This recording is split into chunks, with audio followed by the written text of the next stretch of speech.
Good morning and welcome to today's edition of Time of Manifestation. In this year of Jesus, in this year of God, in this year of manifestation, in this year of miracles, signs, and wonders, we thank the Lord for giving us a brand new day. So, there's one word that God used through one of his servants and came to me, and it was that you should we should start manifesting, stop consuming and start producing. Of course, it will take you consuming a bit to get the energy to go forward. So this consumption should be limited. Consumption that catapults you towards the place that you want to be, the place you know God wants you to be. Why should you stop consuming and start producing? Because that is the first and foremost command that we were given. Be fruitful and multiply. Be fruitful and multiply. That is the first and foremost command that we are giving as humans. Anything that is unfruitful will be cut off. Anything that is unfruitful will be cut off. But if you are fruitful and you're multiplying, then you will start to produce more, you start to engage more, you start to feel fulfillment. Oftentimes, when we start our lives, we have a plan of what we aim to do. We ask this question all the time. What do you want to be in future? What do you want to be in future? But then we think to ourselves, is it shaped by what they've seen, who they've seen their uncles and aunties be in public? Now that you are grown, don't you think that there's a lot more to what your uncles were doing that you didn't see? Especially because now you know how to behave in public, you know how to be professional, and then you know how you are when you're home. When you're home, you want to be relaxed, you want to just, depending on your personality, you want to just let loose and be free. Meanwhile, you wouldn't do that in public. So if what we wanted to be as children was shaped by what we saw our uncles and aunties do, which is what they were doing in their public, you would realize that you don't know anybody and you don't know anything. Whatever you have seen, whatever has been displayed to you, whatever has been projected is only the side that people want you to see. And this side that people want you to see is not necessarily bad. The side people want you to see is based on what society over the years has accepted or has frowned upon. So if society says, we frown upon people misleading others, we frown upon people stealing or taking what is not theirs, we frown upon people using things that don't belong to them, then it's going to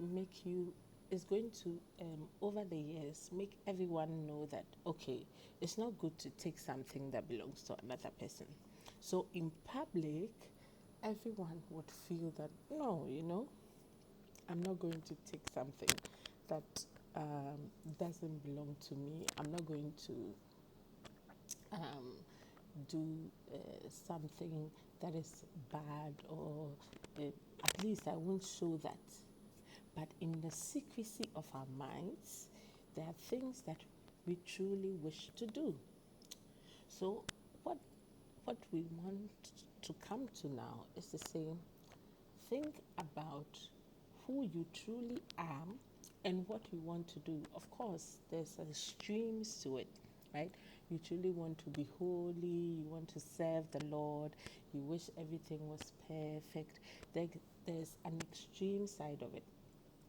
But think about it within the confines of your human frailties and your human capacities.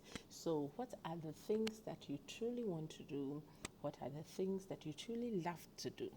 If you love being with kids, there are so many good things that you can do and be with kids. So we do not all have to be doctors or lawyers or engineers or pharmacists. Whatever you want to do truly in the confines of your home, whatever you want to do that will be of service to humanity, whatever you want to do or you don't mind doing that so many other people don't like to do, those are the kind of things that will enable people to want to ask for your service, and then you can render that service and thus have whatever you want. So it's important, it's very, very, very important that you set your goal, you ask yourself, not when everyone is looking. And it's important that you imagine this, that you have all the money in the world. It's very important that you come to this realization. The earth is the Lord and the fullness thereof. So everything you want and need is already yours, right? So those are the premises that will make this work. You are a child. You are God's child. God owns the whole world. So you inherit the whole world.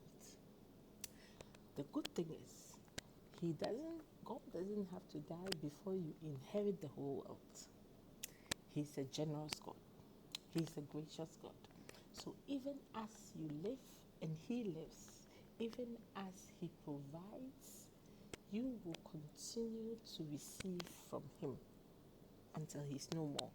But He is for eternity. So that cannot happen. So you need to come from a place of abundance. If you come from a place of lack, you would always feel that you have something to prove, or you are doing this just as a stepping stone to step onto something else, which may be okay because different times in our lives require different things from us. So if you are at a point in your life that you know and you know and you know that you are going to have the best, you want the best for yourself alone as a person, your needs may be different from when you have co-joined with another person and their thoughts and influences also come to play. That's what makes marriage tricky. But I'm assuming that this is going out to you as an individual, and you are at the point in your life where only your individual choices matter. If the circumstances change, you have to adjust accordingly. Once you've met